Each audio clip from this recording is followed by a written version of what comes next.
Hello everyone, welcome to Shiri commerce YouTube channel. ನಾನು ಇವತ್ತಿನ ಈ ವಿಡಿಯೋ ಅಲ್ಲಿ ಎಂ.ಕಾಮ್ ಯೂನಿವರ್ಸಿಟಿ ಪಿ.ಜಿ ಎಂಟ್ರೆನ್ಸ್ ಎಕ್ಸಾಮಿನ ಕಂಟಿನ್ಯೂಯೇಷನ್ ಆಗಿರೋಂತಹ ಯೂನಿಟ್ 4 ಬಿಸ್ನೆಸ್ ಮ್ಯಾಥಮೆಟಿಕ್ಸ್. ಸೊ ಈ ಟಾಪಿಕಲ್ಲಿ ನೀವು ಯಾವ ಇಂಪಾರ್ಟೆಂಟ್ ಟಾಪಿಕ್ಸ್ ಮೇಲೆ ಕಾನ್ಸಂಟ್ರೇಟ್ ಮಾಡಬೇಕು ಅಂತ ಹೇಳಲಿಕ್ಕೆ ಇಷ್ಟಪಡ್ತಾ ಇದ್ದೀನಿ. ಸೊ ಬಿಸ್ನೆಸ್ ಅಪ್ಲಿಕೇಶನ್ಸ್ ಅಲ್ಲಿ ಸೆಟ್ ಥಿಯರಿ. ಸೊ ಸೆಟ್ ಥಿಯರಿಯಲ್ಲಿ ನೀವು ಮೆಥಡ್ಸ್ ಆಫ್ ಸೆಟ್ಸ್ ಅಂತ ಅಂದರೆ ರೂಲ್ ಮೆಥಡ್, ರೋಸ್ಟರ್ ಮೆಥಡ್, ಅದನ್ನು ಕಾನ್ಸಂಟ್ರೇಟ್ ಮಾಡಬೇಕು. And then types of set, union set, universal set, intersection set, null set, ಅದನ್ನು. And then Venn diagram. So Venn diagrams ಅಲ್ಲಿ shaded part ಏನು indicate ಮಾಡುತ್ತೆ, ಇಂಟರ್ಸೆಕ್ಷನ್ನ, ಯೂನಿಯನ್ನ, ಆ ಥರ ನೀವು ಕಾನ್ಸಂಟ್ರೇಟ್ ಮಾಡಬೇಕು. And then properties of set theory, ಅದನ್ನು ಕಾನ್ಸಂಟ್ರೇಟ್ ಮಾಡಿ ಓದ್ಕೋಬೇಕು. And next one is simple interest and compound interest ಅಂತ ಹೇಳಿದ್ದಾರೆ.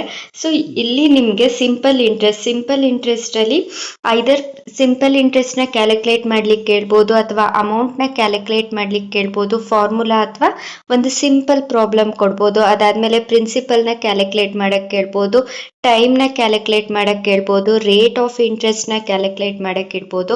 ಅದಾದಮೇಲಿಂದ next at what time the money double itself ಅಂತ ಕೇಳ್ಬೋದು, ಅಥವಾ at what rate of interest the money double itself ಅಂತ ಹೇಳಿ ಕೇಳೋ ಅಂಥ ಚಾನ್ಸಸ್ ತುಂಬ ಇರೋಂಥದ್ದು. ಆ್ಯಂಡ್ ದೆನ್ ಕಾಂಪೌಂಡ್ ಇಂಟ್ರೆಸ್ಟಲ್ಲಿ ನಿಮಗೆ ಕಾಂಪೌಂಡ್ ಇಂಟ್ರೆಸ್ಟ್ನ ಕ್ಯಾಲ್ಕುಲೇಟ್ ಮಾಡ್ಲಿಕ್ಕೆ ಕೇಳ್ತಾರೆ, ಅದಿಲ್ಲ ಅಂತ ಹೇಳಿದ್ರೆ ಅಮೌಂಟ್ನ ಕ್ಯಾಲ್ಕುಲೇಟ್ ಮಾಡೋಕ್ಕೆ ಕೇಳ್ತಾರೆ. And then ratio and proportions. So ratio and ಪ್ರೊಪೋರ್ಷನ್ಸಲ್ಲಿ ನಿಮಗೆ ರೇಷಿಯೋಸ್ನ ಕ್ಯಾಲ್ಕುಲೇಟ್ ಮಾಡ್ಲಿಕ್ಕೆ ಕೇಳ್ತಾರೆ, ಅಥವಾ ಪ್ರಪೋರ್ಷನ್ನ ಮಾಡಲಿಕ್ಕೆ ಕೇಳೋ ಅಂಥದ್ದು. ಅದು ಬಿಟ್ಟರೆ ಇಲ್ಲಿ ನಿಮಗೆ ಯಾವುದೇ ಥರದ ಜಾಸ್ತಿ ಕ್ವೆಶನ್ಸ್ನ ನೀವು ಎಕ್ಸ್ಪೆಕ್ಟ್ ಮಾಡೋಕ್ಕೆ ಸಾಧ್ಯ ಇಲ್ಲ. And next one is business management. So business management ಈ 5th ಯೂನಿಟಲ್ಲಿ ನಿಮಗೆ ಯಾವ ಟಾಪಿಕ್ಸ್ನ ಕಾನ್ಸಂಟ್ರೇಟ್ ಮಾಡ್ತಾರೆ ಅಂತ ಹೇಳಿದ್ರೆ, ಅಂದರೆ ಇದು ಥಿಯರಟಿಕಲ್ ಕಾನ್ಸೆಪ್ಟ್ ಆಗಿರೋದ್ರಿಂದ ನೀವು ಮೋರ್ ನಂಬರ್ ಆಫ್ ಕ್ವೆಶನ್ಸ್ನ ನೀವು ಇದರಲ್ಲಿ ಎಕ್ಸ್ಪೆಕ್ಟ್ ಮಾಡ್ಬೋದು. ಅಂದರೆ ನೀವು ಏನು ಬರಿತಾ ಇದ್ರಿ, characteristics of business management, characteristics of planning, advantages, disadvantages, ಆ ಥರ ಇಲ್ಲಿ ಕೇಳಲ್ಲ. ಇಲ್ಲಿ ಏನು ಕಾನ್ಸಂಟ್ರೇಷನ್ ಮಾಡಿ ನೀವು ಓದ್ಕೋಬೇಕಂತ ಅಂದರೆ ಕಾಂಟ್ರಿಬ್ಯೂಷನ್ಸ್ನ ನೀವು ಓದ್ಕೋಬೇಕು. ಅಂತ ಅಂದರೆ ಫಾಯಿಲ್ ಕಾಂಟ್ರಿಬ್ಯೂಷನ್ ಏನು, ಟೇಲರ್ ಕಾಂಟ್ರಿಬ್ಯೂಷನ್ ಏನು, ಎಲ್ಟನ್ ಮಾಯೋ ಕಾಂಟ್ರಿಬ್ಯೂಷನ್ಸ್ ಏನು, Peter F Drucker, Simon decision theory, ಆ ಥರ ನೀವು ಅದನ್ನು ಕಾನ್ಸಂಟ್ರೇಟ್ ಮಾಡಿ ಓದ್ಕೋಬೇಕು. ಆ್ಯಂಡ್ ದೆನ್ ಯಾರು ಯಾವ ಫಾದರ್ಸ್ ಅನ್ನೋದನ್ನು ನೋಡ್ಕೋಬೇಕು. ಅಂತ ಹೇಳಿದ್ರೆ father of scientific management, father of modern management, father of personal management, ಆ ಥರ ನಿಮಗೆ ಕ್ವೆಶನ್ಸ್ನ ಕೇಳ್ತಾರೆ. And next one is planning.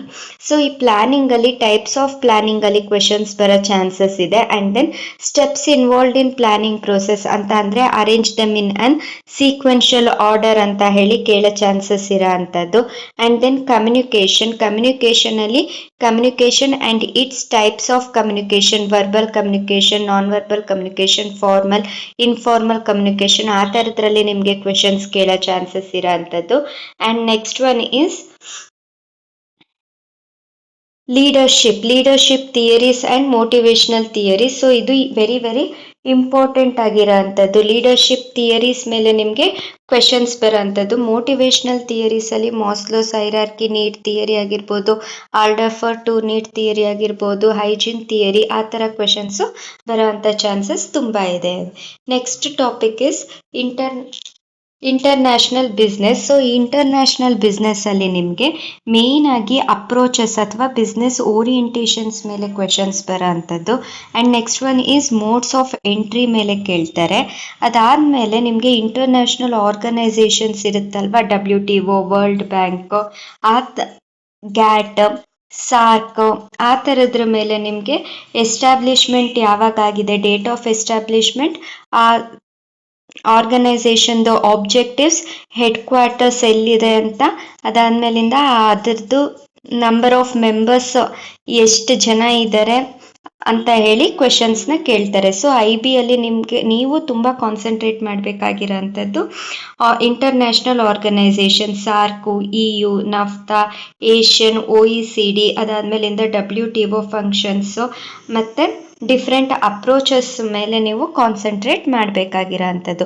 So ಇದಿಷ್ಟು ಯೂನಿಟ್ 4, 5 ಮತ್ತು 6 ನೀವು ಯಾವ್ಯಾವ ಟಾಪಿಕ್ಸ್ನ ಕಾನ್ಸಂಟ್ರೇಟ್ ಮಾಡಿ ಕಾನ್ಸಂಟ್ರೇಟ್ ಮಾಡಬೇಕು ಅಂತ ಹೇಳಿ ನಾನು ಈ ವಿಡಿಯೋ ಅಲ್ಲಿ ಶೇರ್ ಮಾಡಿದ್ದೀನಿ. ಸೊ ಇಫ್ ಯು ಲೈಕ್, ನಿಮ್ಗೇನಾದರೂ ಈ ವಿಡಿಯೋ ಇನ್ಫಾರ್ಮೇಟಿವ್ ಆಗಿದೆ ಅಂತ ಹೇಳಿದ್ರೆ ಈ ವಿಡಿಯೋನ ಲೈಕ್ ಮಾಡಿ, ನಮ್ಮ ಚಾನೆಲ್ನ ಸಬ್ಸ್ಕ್ರೈಬ್ ಮಾಡಿ, ಈ ವಿಡಿಯೋನ ಬೇರೆಯವರಿಗೂ ಶೇರ್ ಮಾಡಿ. Thank you.